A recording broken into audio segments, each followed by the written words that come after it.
Hello dear बच्चों, welcome to Cat ji online classes. तो बच्चों, ये क्वाड्रेटिक इक्वेशन का आज लेक्चर नंबर 6 होगा, ठीक है। तो लेक्चर नंबर 6 में बच्चों जो हम बात करेंगे वो थोड़ा सा एसोसिएटेड होगा लेक्चर नंबर 5 से भी, और फिर हम आज कुछ नया टॉपिक भी पढ़ेंगे, ठीक है। तो लेक्चर 5 में जो हमने मेनली डिस्कस किया था that is condition for the common roots. Condition for the common roots क्या होते हैं, किस तरीके के क्वेश्चंस होते हैं, कैसे डील करना है, टेक्निक्स क्या है, what are the techniques to deal such kind of problems, है ना। क्वेश्चंस के वेरिएशंस होते हैं, है ना। सारे वेरिएशंस को कवर करने के लिए इट बिकम्स इम्पोर्टेंट दैट कि आप क्वेश्चंस को सॉल्व करें, ज़्यादा से ज़्यादा सॉल्व करें और अच्छे क्वेश्चंस सॉल्व करें। पता चला एक ही टाइप के 50 क्वेश्चन कर लिए, उससे टाइम का बर्बादी होगा और आपको गेन कम होगा, आप सीखेंगे कम, है ना। It demands variation in new questions को आप कैसे सोचते हो, कैसे करते हो, how to approach a new question. This is the requirement of the IIT JEE. Is that clear? Whether it is JEE mains और एडवांस, तो जब आप खुद से सोचते हो, अप्रोच करते हो क्वेश्चन को, that is going to help you. Is that clear बच्चों? तो condition for the common roots के ऊपर हम चर्चाएं कर रहे थे, है ना। चर्चाएं किया था हमने हमने बोला था प्रोसेस याद रखना है। प्रोसेस प्रोसेस में दो बातें हैं। एक तो सब्स्टिट्यूशन मेथड भी कर सकते हो आप, एक जगह से वैल्यू निकाले दूसरे में डाल दिए, या एलिमिनेशन मेथड, एक से एक वेरिएबल को एलिमिनेट कर दिया, अल्फा स्क्वायर को अल्फा निकाल के फिर दूसरे में रख दिए, या क्रॉस मल्टीप्लिकेशन मेथड भी लगा सकते हैं जब वेरिएबल्स ज़्यादा दिखें। तो बहुत टेक्निक्स हैं और सारे टेक्निक्स को बहुत सावधानी पूर्वक लगाएं, है ना, जिससे कि क्वेश्चन का स्टेटमेंट पढ़े क्या एक्चुअली में पूछ रहा है और क्या हमें आंसर देना है, इसमें गलती नहीं करना है। इस बात का ध्यान रखें विशेष रूप से। तो चलिए बच्चों, एक आध क्वेश्चन और करते हैं, फिर हम आगे कंटिन्यू करते हैं इस लेक्चर को। चलिए, तो एक छोटा सा क्वेश्चन ये है कि दिया हुआ है कि if the quadratic equations QE का मतलब आप समझ जाओगे, क्वाड्रेटिक इक्वेशंस, टाइम बचेगा। नाउ दिस इज इक्वेशंस दिया हुआ है x square plus of B x plus of C equal to 0 and this is given as bx square plus of cx plus of 1 equal to 0, ठीक है। have a common root have a common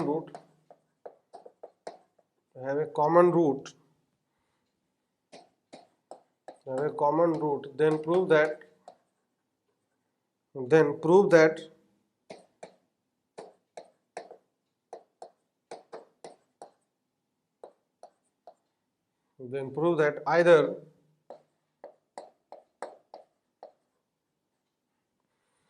either b plus c plus of 1 equal to 0 or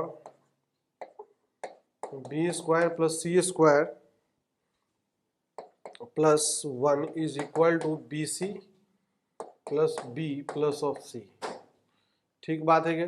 ये तो quadratic equation, दो quadratic equation given है, x square plus of B x plus C equal to 0 and b x square plus c x plus 1 equal to 0 have a common root, then prove that either this is equal to 0 or this is equal to this। Is that clear? कोई समस्या परेशानी हो तो बताइए। अब इसमें अगर देखें तो इसको कैसे सॉल्व करते हैं, हाउ टू डू दिस, इसका सॉल्यूशन देखते हैं।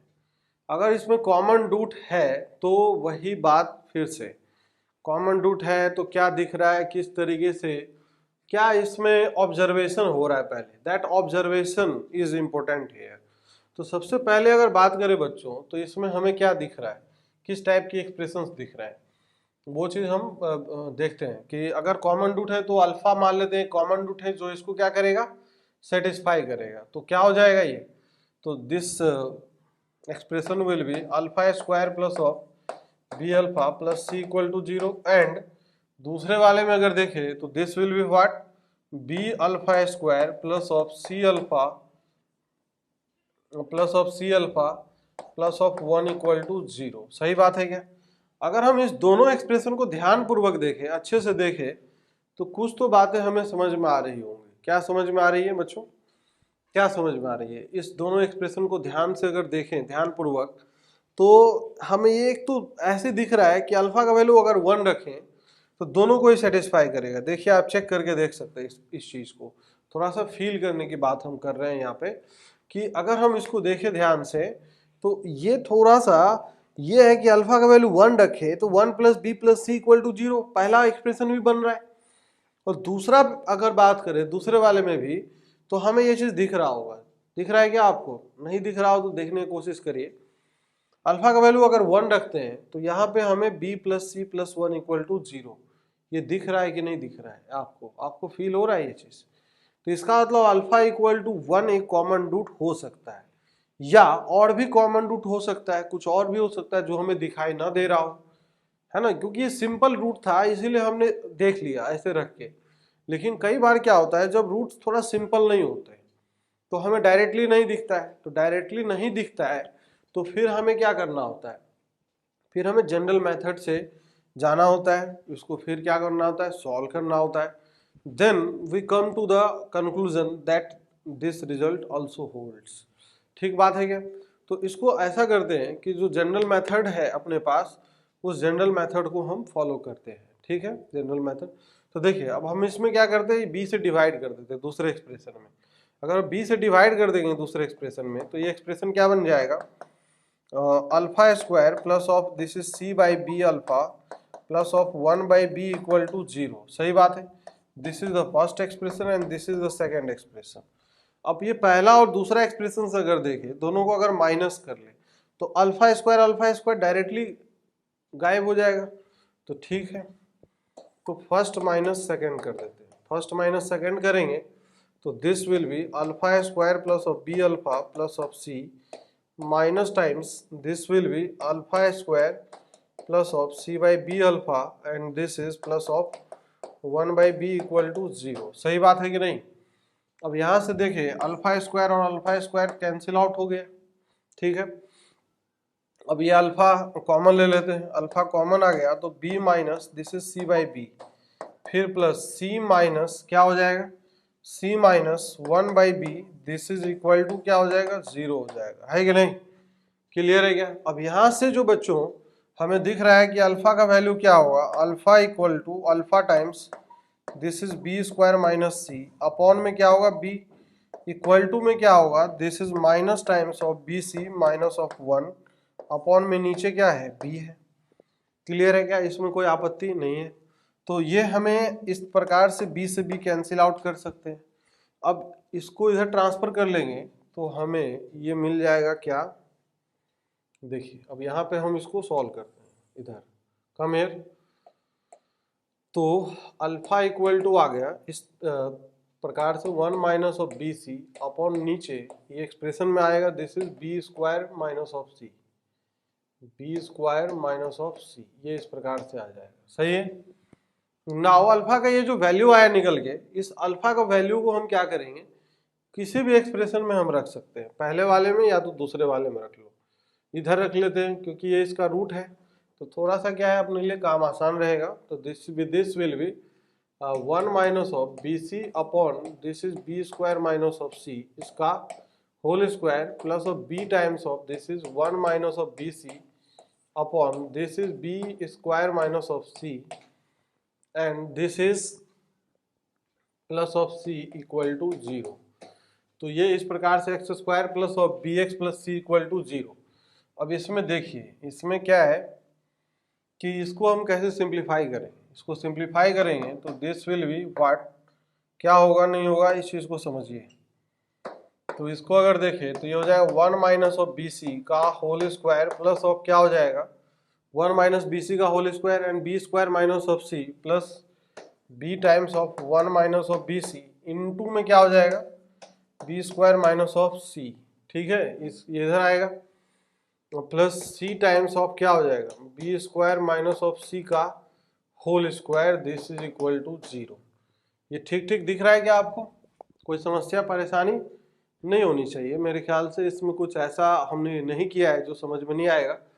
बी स्क्वायर माइनस सी का होल स्क्वायर है, इससे हमने मल्टीप्लाई करते हैं दोनों तरफ, तो यहाँ से तो गायब हो जाएगा और b into 1 minus of B C, B square minus C के होल स्क्वायर से मल्टीप्लाई किया है, तो दैट्स वाई ये क्या होगा कि एक नीचे का टर्म कैंसिल आउट हो जाए, ऊपर बचेगा तो ये मल्टीप्लाई में आ जाएगा। Now see here C times of B square minus C का होल स्क्वायर इक्वल टू 0।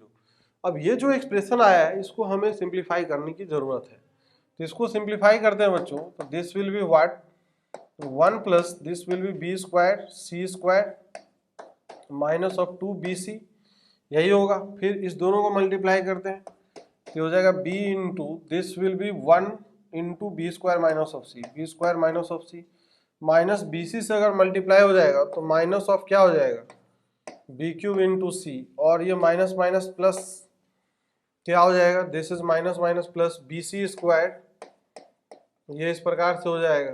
फिर प्लस क्या होगा, दिस इज c इंटू क्या हो जाएगा b की power 4 plus c square minus of 2 b square into c, this is equal to 0, है कि नहीं। ये इस प्रकार से हमें पूरा एक्सप्रेशन दिखेगा। नाउ इसको हम फर्दर सिंप्लीफाई करते हैं, तो फर्दर सिंप्लीफाई अगर करेंगे तो इसको पहले मल्टीप्लाई करना होगा, तो लेट अस मल्टीप्लाई। तो 1 plus B square C square minus of 2bc, और ये इधर मल्टीप्लाई होगा तो प्लस ऑफ क्या आएगा बी क्यूब आएगा माइनस ऑफ बी सी आएगा, minus of B C minus B की power 4c plus B square C square B into this is multiply हो गया। कैलकुलेशन कर रहे हैं बच्चों, घबराने की जरूरत नहीं है। प्लस ये इधर मल्टीप्लाई होगा तो क्या हो जाएगा बी की power 4c plus this is c cube and this is minus of 2 times b square c square, this is equal to 0। तो ये इस प्रकार से हमें पूरा एक्सप्रेशन दिखेगा, ठीक है क्या। हाँ तो बच्चों इसको हमने मल्टीप्लाई कर लिया, कुल मिला के कितने एक्सप्रेशंस हैं 1 2 3 4 4 3 7 3 10, तो टोटल 10 एक्सप्रेशन 1 2 3 4 5 6 7 और 8 9 10, ठीक है। अब जो कैंसिल आउट होने वाला है, अगर कुछ टर्म कैंसिल आउट हो रहा है तो हम कैंसिल आउट करेंगे, अगर कैंसिल आउट नहीं होने वाला है तो लाइक टर्म्स को हम एक तरफ करने की कोशिश करेंगे। तो नाउ सी हियर, तो हमें ऐसा दिख रहा है कि ये बी स्क्वायर सी स्क्वायर, यहाँ देखो आप ध्यान से, बी स्क्वायर सी स्क्वायर 2b स्क्वायर सी स्क्वायर हो जाएगा, तो ये टर्म इसके साथ क्या होगा कैंसिल आउट, इसके साथ कैंसिल आउट हो गया, सही है। तो कुल मिलाकर 3 टर्म तो कैंसिल आउट हो गए। अब नाउ सी हियर जो नेक्स्ट टर्म बच रहे हैं, जो हमारे पास बाकी टर्म बच रहे हैं उसके बारे में विचार करना है। तो बाकी टर्म में यहाँ पे क्या दिख रहा है -2bc माइनस bc, तो कुल मिला के -3bc दिख रहा है, और बाकी टर्म एज इट इज है, ठीक है। तो अब हम इसको थोड़ा अलग पेज पे लिखते हैं।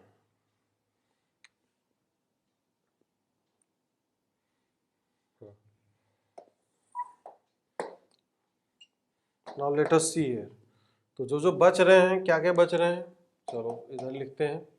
तो ये बच रहे हैं अपने पास 1 माइनस ऑफ 3bc हो जाएगा, this is 1 minus 3bc, this will be 1 minus of 3bc and b cube is here, तो b क्यूब लिखते हैं प्लस ऑफ क्या हो जाएगा b cube, and next term जो है दैट इज b की power minus b raise to power 4c, सही है। फिर उसके बाद प्लस b की पावर 4c, अच्छा ये भी कैंसिल आउट हो रहा है, ये अच्छी बात है, b की power 4c and plus of c cube, this is equal to 0।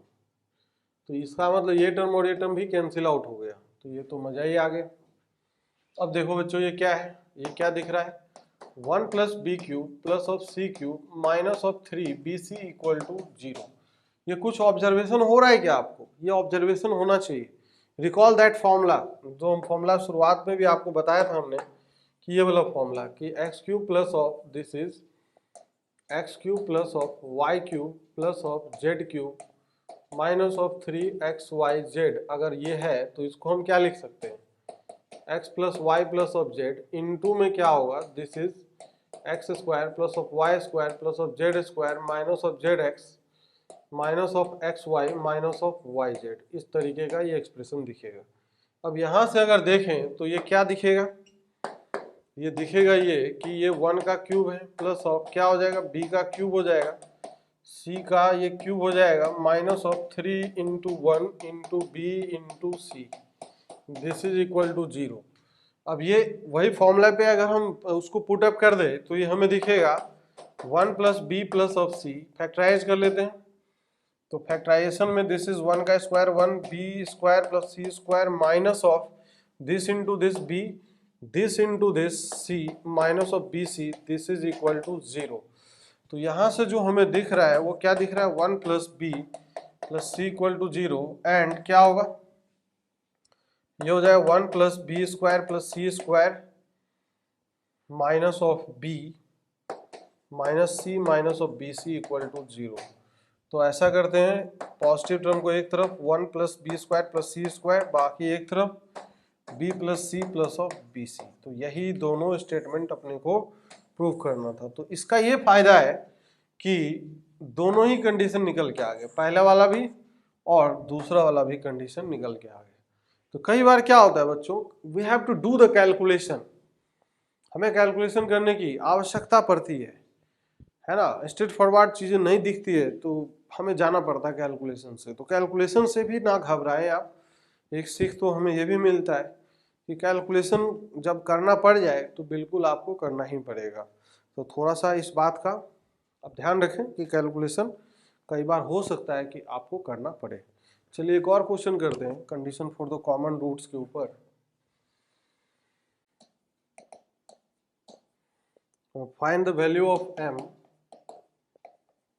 find the value of m, find the value of m for which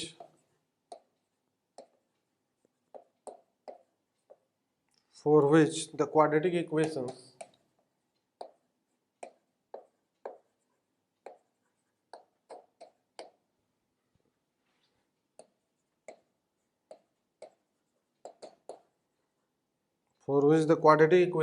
ये दिया हुआ है x square minus of 11x plus of m equal to 0 and x square minus of 14x plus of 2m equal to 0 may have a common root, may have a common root। Common root होने के लिए क्या condition होगा, इसमें कैसे क्या करेंगे, ये चीज देखना है। बहुत सिंपल सा क्वेश्चन है एकदम। This is a very simple problem, this is a very simple problem and I think that you can do, बहुत आसानी से आप कर सकते हो। तो आप ऐसा करिए, इसको अटेम्प्ट करिए और करने की कोशिश करिए, है ना। Then I will solve for you and आप अपना आंसर मैच करा लीजिएगा। ठीक है बच्चों, लेट अस सॉल्व इट। तो सॉल्यूशन ऑफ दिस प्रॉब्लम आपने अटेम्प्ट कर लिए, वीडियो को पॉज करिए, वीडियो को पॉज करके आप अटेम्प्ट करिए, है कि नहीं। You have the option for the pausing of video and attempt this question, ठीक है। तो चलिए बच्चों, find the value of m for which the quadratic equations दोनों में हैव ए कॉमन रूट। अच्छा ऐसी सी बात है क्या, तो मान लेते अल्फा कॉमन रूट है, तो ये क्या होगा, alpha square minus of 11 alpha plus of m equal to 0 and दूसरे एक्सप्रेशन में भी alpha square minus of 14 alpha plus of 2m equal to 0। सही बात है, ये दिख रहा है क्या। अगर इस तरीके से देखें तो हमें कुछ कुछ ऑब्जर्वेशन होनी चाहिए। वही काम है फंडामेंटल, अल्फा स्क्वायर दोनों डायरेक्टली एलिमिनेट हो सकता है, तो माइनस कर लेते हैं। This is first minus second, first minus second क्या होगा, तो हो जाएगा 3 alpha minus m minus of 2m that is minus of m equal to 0। तो यहाँ से जो दिखेगा that is alpha equal to क्या हो जाएगा, m/3 हो जाएगा, है कि नहीं। This is the value of alpha. अब ये अगर कॉमन रूट है तो क्या होगा बच्चों, सेटिस्फाई करेगा। तो किसी एक को सेटिस्फाई करो, पहले वाले को ही कर देते हैं। तो अगर यहाँ रखेंगे तो this will be m square upon 9 minus of 11 into this is m/3 plus of m equal to 0। क्या ये एक्सप्रेशन समझ में आ रहा है आपको, बिल्कुल। तो m कॉमन अब यहाँ पे दिख रहा है, तो m बाहर कॉमन ले लेते हैं। अगर m कॉमन ले लें तो हमें ये क्या दिखेगा, m/9, ठीक है, m/9 minus of 11/3 plus of 1 this is equal to 0। सही है, तो ये हो जाएगा m इंटू क्या हो जाएगा, ये हो जाएगा m अपॉन 9 और ये हो जाएगा माइनस 11 प्लस ऑफ 3, तो -8/3 दिस इज इक्वल टू 0। सही बात है क्या? 3 से ऊपर नीचे अगर मल्टीप्लाई डिवाइड कर ले तो ये हमें क्या दिखेगा, m equal to 0 and m equal to क्या हो जाएगा, 24 आएगा। सही है। तो m इक्वल टू 0 पे देखो ना, दिख रहा होगा m इक्वल टू 0 रखेंगे अगर तो x square minus 11x, x square minus 14x, root 0 और 11 आएगा, 0 और 14, एक रूट कॉमन आ रहा है दैट इज 0। नाउ 24 अगर रखेंगे m का वैल्यू 24 तो यहाँ पे भी दिखेगा 3 एंड 8 रूट आएगा, और 24 अगर यहाँ रखेंगे तो 48 बन जाएगा। 48 बनेगा तो ये क्या दिखेगा, X square minus 14x plus 48, तो इसमें भी 8 और समथिंग 6, तो मतलब 8 कॉमन है ना रूट, तो इसीलिए ये दोनों आंसर हो जाएगा। This is the answer. Clear है क्या? तो सिंपल ही क्वेश्चन होता है, बहुत टफ नहीं इसमें क्वेश्चन बनते हैं, आसानी से आप कर सकते हो। बस प्रोसेस और तरीका को क्या है, ईमानदारी से फॉलो करते रहना। ईमानदारी से हम फॉलो करेंगे तो कोई इसमें परेशानी ही नहीं है। तो चलिए बच्चों, नेक्स्ट हम अब डिस्कस करेंगे that is something about the quadratic का ग्राफ, ग्राफ ऑफ क्वाड्रेटिक, है कि नहीं? तो something I am talking to graph of quadratic, graph of quadratic. तो ग्राफ ऑफ क्वाड्रेटिक में क्या है, सिंपल सिंपल बातें हैं, कुछ इसमें तोप चीज नहीं है। क्वाड्रेटिक का ग्राफ तो पैराबोलिक शेप का होता है, क्यों होता है वो भी समझ लेते हैं। तो सबसे पहले कुछ स्टैंडर्ड फॉर्म ऑफ पैराबोला हम देखना चाहेंगे। तो सबसे पहले हम ना some standard form of forms of parabola, some standard forms of parabola, some standard forms of parabola अगर देखेंगे तो क्या क्या होगा some standard forms of parabola में। सबसे पहला चीज, सबसे पहला एकदम सिंपल, जैसे अगर बात करें y equal to this is y equal to के x square, y equal to के एक्स स्क्वायर, के यहाँ पॉजिटिव है, तो इसका ग्राफ कैसा दिखने वाला है, एकदम सिंपल सा कर्व दिखता है इसके लिए, ऐसा कर्व। क्यों ऐसा ही बना, एक तो x का वैल्यू आप निगेटिव रखो, ये y equal to F x equal to something लिखे, थोड़ा ज़्यादा फील आएगा। जैसे y equal to F x equal to के एक्स स्क्वायर, अगर ये लिखते हैं तो ज़्यादा थोड़ा फील आएगा। अब यहाँ पे जैसे x का वैल्यू निगेटिव रखो या पॉजिटिव रखो, दोनों पे क्या, जैसे f ऑफ -1 अगर निकाले तो वैल्यू k आएगा, एंड f ऑफ 1 पे भी वैल्यू क्या आएगा, k। मतलब this kind of function is called even function, मतलब for the negative values of x as well as for the positive value of x, अगर दोनों वैल्यू सेम आए तो उसको हम बोलते हैं इवन फंक्शन, मतलब y एक्सिस के अबाउट सिमेट्रिक रहेगा, और k भी पॉजिटिव है और x स्क्वायर भी पॉजिटिव है, तो y का जो वैल्यू आएगा that will be always positive. तो इसलिए कर्व जो बना है x एक्सिस को ऑलवेज ऊपर ही बना है कि नहीं। इस केस में रेंज क्या होगा, इस केस में अगर रेंज की बात की जाए तो रेंज हो जाएगा y बिलोंग्स टू कहाँ से कहाँ, 0 से लेके इन्फिनिटी, या इसको ऐसे भी लिख सकते हैं y is always greater than और equal to 0। Is that clear, कोई समस्या है? नहीं है। तो ये हो गया पहला फॉर्म। दूसरा फॉर्म अगर देखें तो स्टैंडर्ड फॉर्म में क्या क्या होता है, y equal to minus of K x square, again here k is greater than 0, है कि नहीं, k पॉजिटिव है, मतलब ये ओवरऑल y का वैल्यू निगेटिव में आएगा, मतलब इसमें और इसमें क्या अंतर आएगा, ऐसा फीलिंग आना चाहिए कि यही कर्व फ्लिप हो जाएगा, मतलब सारा y निगेटिव आने लग जाएगा। तो इस तरीके से, और कर्व अभी भी इवन ही रहेगा। तो बच्चों ये जो कर्व है ये ऐसा दिखेगा, इसमें कोई समस्या, ये y एक्सिस, ये x एक्सिस, ये आपका ओरिजिन 0 0, ठीक है। ऑलवेज थोड़ा थोड़ा कुछ कुछ पॉइंट्स मार्क करें, नहीं तो कोई फायदा नहीं होगा। इस केस में अगर रेंज को रीड करें तो रेंज क्या है इस केस में, तो रेंज ऑफ द फंक्शन, तो रेंज है y belongs to minus of infinity से लेके 0, माइनस इन्फिनिटी से लेके 0 तक नीचे है ना, x एक्सिस के ऑलवेज नीचे है। तो ये दो स्टैंडर्ड फॉर्म तो हो गया, पहला और दूसरा। नाउ थर्ड स्टैंडर्ड फॉर्म जो है दैट इज, ये तो अब जैसे x square equal to k y, x square equal to k y, अब इसमें स्क्वायर को किस में लगाए, x square equal to k y, अच्छा नहीं, x equal to k y square, sorry.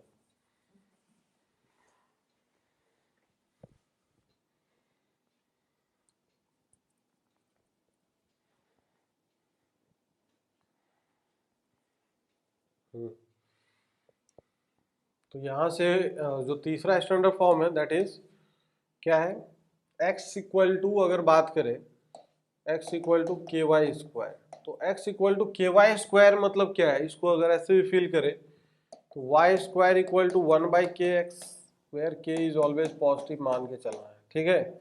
इसको अगर हम कुछ से रिप्लेस कर दें, a से 1/a से 4a से रिप्लेस कर दें, तो y square equal to 4ax 1/k equal to where 4a।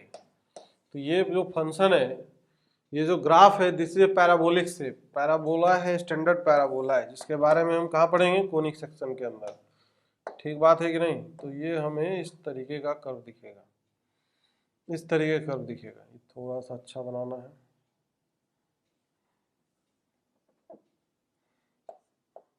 तो इस तरीके का ये जो कर्व है, this is the parabolic shape, है ना, Y square equal to 4ax। तो इस प्रकार से यहाँ पे a भी क्या है, ग्रेटर देन 0 के इक्वल है, दैट्स वाई ऐसा है। Now fourth standard function is y square equal to x equal to minus of k y square, है कि नहीं, वेयर के इज ग्रेटर देन 0। तो यहाँ से भी अगर देखें तो y square equal to minus of 1/kx, इसको फिर से आप रिप्लेस कर दो वैसा ही, तो y square equal to minus of 4ax where a is greater than 0। तो हमें इसका कर्व जो दिखेगा कैसा दिखेगा, ऑब्जर्वेशन यहाँ से क्या क्या दिख रहा है कि वाई स्क्वायर है, ये जो वैल्यू है, ये समझिएगा, इसमें थोड़ा सा ऐसा समझने लायक चीजें हैं कि x का वैल्यू अगर निगेटिव रखेंगे तभी ये पॉजिटिव आएगा और y square equal to something real value निकाल के देगा, इज दैट क्लियर। तो इसीलिए x का निगेटिव x के लिए सिर्फ कर्व बनेगा, तो निगेटिव x के लिए मतलब इधर की तरफ बनेगा, है कि नहीं। तो ये पैराबोला कुछ इस तरीके का आ जाएगा, है, ये भी एक पैराबोला ही है लेकिन कुछ इस तरीके का पैराबोला। इस सब के बारे में स्टडी हम करेंगे आगे चल के, ठीक है। तो ये y एक्सिस है, ये x एक्सिस है, दिस इज द ओरिजिन, कोई समस्या नहीं। तो खैर ये स्टैंडर्ड फॉर्म इसलिए हमने बता दिया है क्योंकि अभी हम स्टैंडर्ड से ही कंपेयर करने वाले हैं, स्टैंडर्ड से कंपेयर करेंगे। अच्छा कुछ चीजें और, जैसे इसमें अगर बात कर लें, हाँ, तो इसको अगर हम कंपेयर करें स्टैंडर्ड पैराबोला यहाँ से कंपेयर करें, तो ये जो पॉइंट है, ये पैराबोला जहाँ पे टर्निंग ले रहा है, टर्निंग मतलब ये पॉइंट जहाँ टर्न हो रहा है, ऐसा नहीं फील हो रहा है इस पॉइंट के अबाउट ये दोनों तरफ सिमेट्रिक है कर्व, है कि नहीं। तो this is called the vertex of the parabola. इस केस में अगर बात करेंगे तो this is called the vertex of the parabola, vertex, ठीक है। वर्टेक्स, वर्टेक्स क्या है इस केस में, 0,0 है, मतलब x कोऑर्डिनेट भी 0 एंड y कोऑर्डिनेट भी 0। वर्टेक्स एक पॉइंट है, वर्टेक्स एक पॉइंट ऑन द कर्व है, ऑन द पैराबोला है, जहां पे कर्व क्या होता है, टर्न लेता है, टर्न लेता है। अभी के लिए हम यही डेफिनेशन फॉलो करेंगे, बाद में जब हम पढ़ेंगे पैराबोला, कोनिक सेक्शन, तो वहां पे आपको प्रॉपर एग्जैक्ट डेफिनेशन की हम बात वहां पे करेंगे। बस अभी फील ये करना है कि जहां टर्निंग ले रहा है कर्व और जिसके अबाउट अगर हम लाइन खींच दे तो हमें ऐसा फील होना चाहिए कि ये सिमेट्रिक है दोनों तरफ, है कि नहीं। This is called the axis, ये एक्सिस ऑफ सिमेट्री बोलते हैं इसको, this is called the axis of symmetry, axis of symmetry. Axis of symmetry इस केस में क्या है, वाई एक्सिस, है कि नहीं। तो एक्सिस ऑफ सिमेट्री क्या है इस केस में, ये वाई एक्सिस है, मतलब वाई एक्सिस का इक्वेशन अगर बात करें तो क्या होता है, x इक्वल टू 0, है ना। तो this is the axis of symmetry and vertex, इतना ही अभी समझने की जरूरत है। बाकी अब हम बात करते हैं जो स्टैंडर्ड पैराबोला, उसके लिए हम बात करेंगे। तो जो स्टैंडर्ड पैराबोला मतलब स्टैंडर्ड क्वाड्रेटिक इक्वेशन का ग्राफ कैसा दिखेगा, तो we will talk about standard quadratic equation. Standard quadratic equation के ऊपर चर्चा अगर करें तो जैसे as for example y equal to क्या है, ये ax square plus of bx plus c and this is a where a is not equal to 0। ये फंक्शन है, ये इक्वेशन नहीं है, दिस इज एक्सप्रेशन, मतलब फंक्शन लिखा गया है। तो हमें अब x का अलग अलग वैल्यू डालेंगे तो y का अलग अलग वैल्यू मिलेगा, तो उस सारे पॉइंट्स को मिला देंगे तो क्या कर्व जनरेट होगा वही हमें देखना है। तो इसमें अगर a कॉमन ले ले, बाहर a अगर कॉमन ले ले तो ये दिखेगा X square plus of B by A X plus of C by A. इसको हम ऑलरेडी परफेक्ट स्क्वायर से हम बता चुके हैं पहले, तो मैं डायरेक्ट एक्सप्रेशन लिखूंगा। तो a टाइम्स ऑफ दिखेगा x plus of B by two A का whole square and minus of D by four A. आप करके देखिए यही आएगा, परफेक्ट स्क्वायर बना के देखना यही आएगा। अब एक्चुअली में इसको अगर हम इस तरफ ट्रांसफर कर ले तो ये हमें दिखाएगा y plus D by four A equal to A times this is x plus of B by two A का whole square. Is that clear? इसको अगर थोड़ी देर के लिए कैपिटल Y से रिप्लेस कर ले, इसको थोड़ी देर के लिए कैपिटल X से रिप्लेस कर ले, तो ये हमें क्या दिखेगा, capital Y equal to a capital X square, है कि नहीं? ये दिखेगा y equal to x square. तो क्या ये स्टैंडर्ड फॉर्म से कंपेयर कर पा रहे हैं हम? बिल्कुल। तो दिस इज ए पैराबोला, इसलिए हम बोलते हैं ये पैराबोला है। ठीक है, अगर ये पैराबोला है तो कैपिटल Y और कैपिटल X के रिस्पेक्ट में इसका वर्टेक्स क्या है? What is the vertex here? तो वर्टेक्स है सर 0,0, मतलब x, y, that is vertex is equal to this is 0,0। सही है, इसका मतलब ये है capital X equal to 0 and capital Y equal to 0। तो कैपिटल X मतलब क्या है, ये x plus B by two A का 2a equal to 0 and capital Y equal to 0 that is y plus D by four A equal to 0। तो यहाँ से x equal to क्या हो जाएगा, minus of B by two A and y equal to क्या हो जाएगा, minus of D by four A. तो ये जो वर्टेक्स है, तो this vertex v equal to minus of B by two A and minus of D by four A हो जाएगा। This is the vertex of the parabola, है कि नहीं? ये इसका वर्टेक्स आएगा। अब इसमें कोई समस्या की बात नहीं है, क्योंकि स्मॉल एक्स स्मॉल वाई के फॉर्म में निकालना जरूरी था। नाउ एक्सिस की बात कर लेते थोड़ी सी, बस ज़्यादा बात नहीं करूंगा, ये सब के बारे में हम कोनिक में पढ़ेंगे। तो एक्सिस अगर इस ये parabola y equal to capital a x square, तो इस फॉर्म में अगर ग्राफ बनाएंगे कैपिटल Y और कैपिटल X में, तो हमें ग्राफ कुछ इस तरीके का दिखता है। तो इसके लिए एक्सिस ऑफ सिमेट्री क्या है, ये y एक्सिस है। तो इसलिए एक्सिस ऑफ सिमेट्री अगर बात करें तो एक्सिस ऑफ सिमेट्री क्या दिख रहा है यहाँ पे, that is capital X is equal to 0। तो कैपिटल X क्या है यहाँ पे, what is capital X, that is x plus B by two A equal to 0। तो ये आ गया x equal to minus of B by two A, मतलब a line parallel to the y axis. इसका मतलब a line parallel to y axis.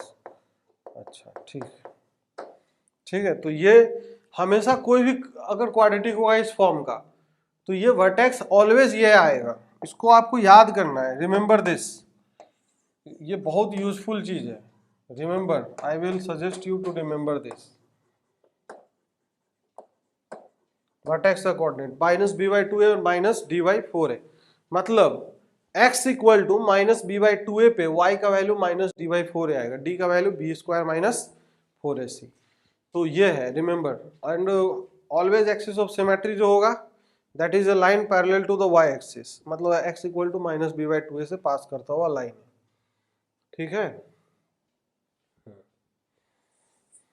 तो now standard form में जो ग्राफ देखते हैं। अच्छा, एक चीज और समझिए, यहाँ से एक चीज और समझने की बात है। देखिए ए जो है, ए वही ए है जो यहाँ पे था, है ना। अगर ए का वैल्यू पॉजिटिव है तो माउथ ओपनिंग अपवर्ड बनेगा, और ए का वैल्यू निगेटिव है तो माउथ ओपनिंग डाउनवर्ड पैराबोला बनेगा, जो अभी अभी हमने स्टैंडर्ड फॉर्म में देखा था। तो वहां से हम ये सब चीजें कंक्लूड कर सकते हैं, and that is going to help us.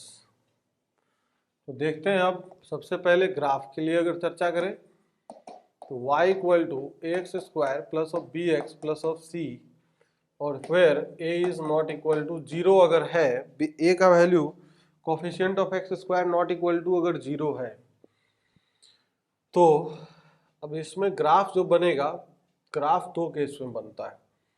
Case one, when a is greater than 0, तो पैराबोला जो बनेगा that parabola will be mouth opening upward. Parabola is mouth opening upward, mouth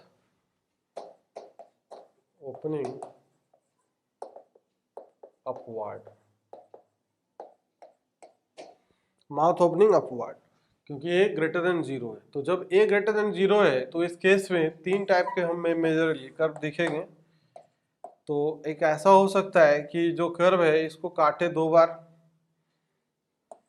ऐसे करके, या ऐसा हो सकता है कि ये जो कर्व है वो क्या करें, टच करें, या ऐसा हो सकता है कि ये जो कर्व है वो क्या हो, हवा में रहे ऐसे करके। इस प्रकार से ये तीन टाइप के कर्व बन सकते हैं। कोई समस्या? अब यहाँ से अगर हमें देखें यहाँ पे जैसे ये है, तो हमें ये क्या दिख रहा है, roots are real and distinct. इस केस में हमें अल्फा और बीटा, इस केस में दिख रहा है roots are real and distinct, real and distinct.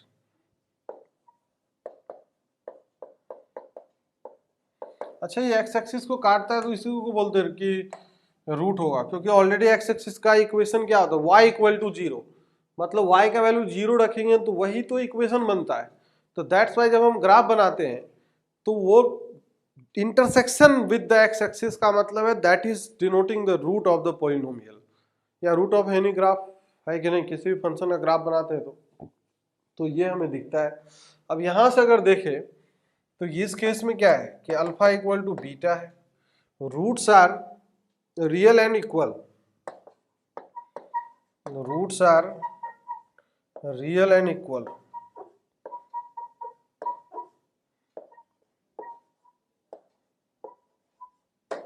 Roots are real and equal, roots real and equal होंगे। इस केस में क्या है, इसको काट ही नहीं रहा है, एक्स एक्सिस को काट ही नहीं रहा है, ना तो टच कर रहा है। इसका मतलब क्या है, इस केस में ना तो रूट रियल है और ना ही इक्वल है, ना डिस्टिंक्ट है, मतलब रूट रियल नहीं है, इमेजिनरी रूट्स है।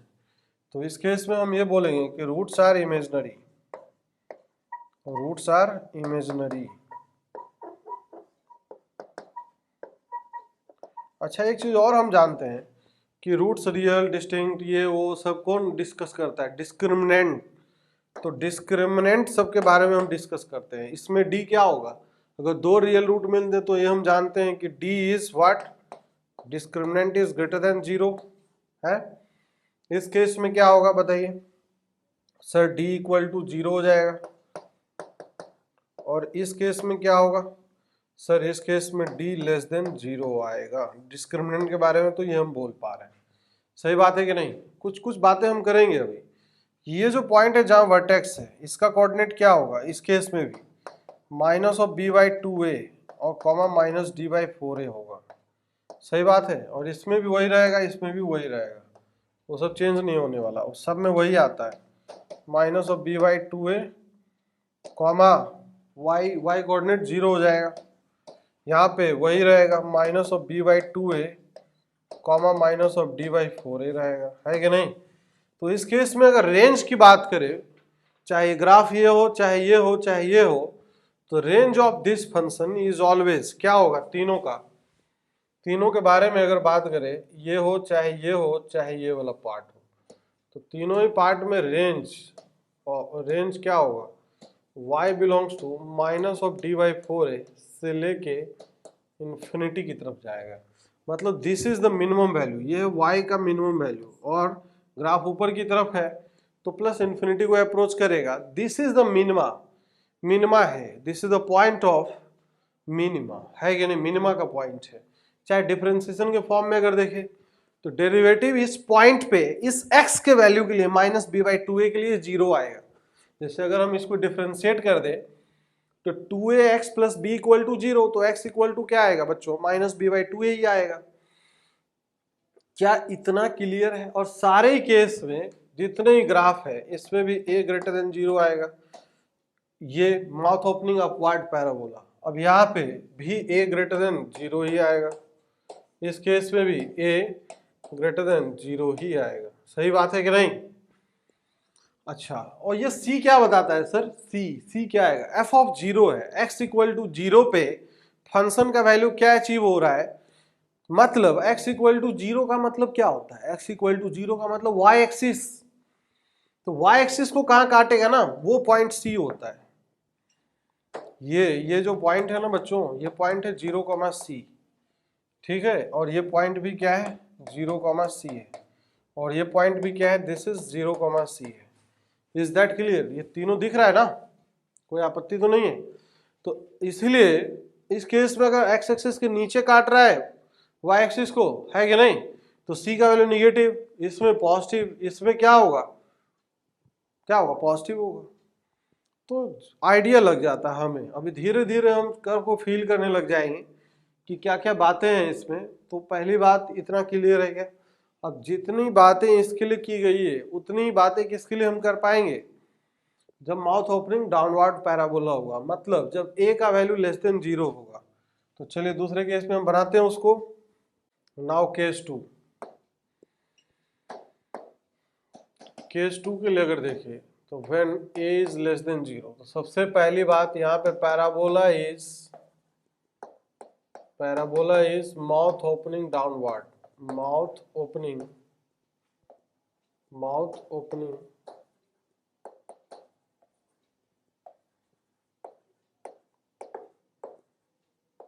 Downward, parabola is mouth opening downward, तो पैराबोला माउथ ओपनिंग डाउनवर्ड होगा। सही बात है कि नहीं? तो इसमें भी कर्व 3 प्रकार के बनेंगे।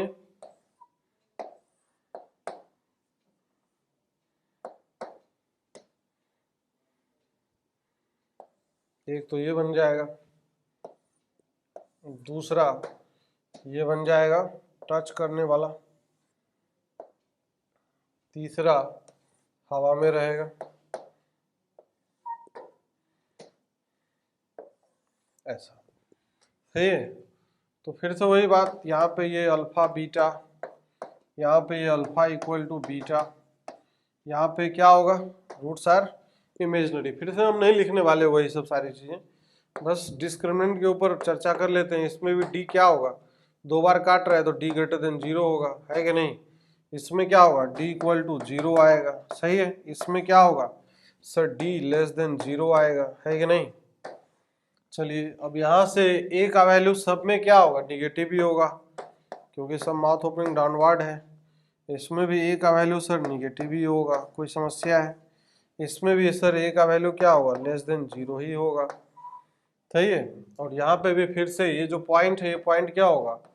0,c होगा, क्योंकि y एक्सिस को जहाँ काटेगा that is the y intercept, मतलब x इक्वल टू 0 पे क्या फंक्शन अचीव कर रहा है। जैसे अगर y equal to F x equal to A x square plus of B x plus of C है कि नहीं? तो अगर ये सब जो बातें हैं तो यहाँ पे भी 0, क्या होगा? c होगा। ये पॉइंट भी क्या होगा? 0,c होगा। c निगेटिव है, c यहाँ पे क्या है? पॉजिटिव है, ठीक है। और ये जो वर्टेक्स है, वर्टेक्स का कोऑर्डिनेट हमेशा वही रहता है, minus of b/2a and minus of d/4a। यहाँ पे भी वही रहेगा, है कि नहीं? माइनस ऑफ b/2a एंड 0 हो जाएगा, क्योंकि y एक्सिस पे, मतलब x एक्सिस को क्या कर रहा है? टच कर रहा है, तो y कोऑर्डिनेट 0 हो जाएगा। यहाँ पे भी इसका जो वर्टेक्स है, वर्टेक्स का कोऑर्डिनेट क्या हो जाएगा? Minus of b/2a comma minus of d/4a। तो इस प्रकार से ये सब सारा वर्टेक्स है। इस केस में रेंज क्या होगा? तीनों ही फंक्शन का, इसका, फिर इसका, फिर इसका। अगर रेंज बात करें तो रेंज ऑफ दिस फंक्शन क्या हो जाएगा? तो range of this all functions will be y belongs to minus of infinity से माइनस ऑफ d/4a होगा। जब a का वैल्यू लेस देन 0 होगा तो ऑब्वियस सी बात है ग्राफ ऐसा बनेगा। तो ग्राफ ऐसा बनेगा तो this point is the point of maxima, maxima का पॉइंट है वो। तो पॉइंट ऑफ मैक्सिमा मतलब माइनस इन्फिनिटी से माइनस d/4 है। y का वैल्यू पे ध्यान देना है हमें रेंज के लिए, है कि नहीं? तो इस प्रकार से रेंज निकल के आ जाएगा, ठीक है। तो कई सारी बातें हमने ग्राफ के थ्रू सीखा है और किया है, और ये सब हमें सर्टेनली हेल्प करने वाला है, काफ़ी हेल्प करेगा चीज़ों को समझने में, कॉम्प्रिहेंड करने में। And we will study more things about the curve in the next lecture. और आपको ये करना है, रिवाइज करके आना है, जितना हमने बताया सबको प्रॉपर तरीके से रिवीजन करके ही अगला लेक्चर देखें। Is that clear? तो ठीक है बच्चों, good bye, take care, stay safe.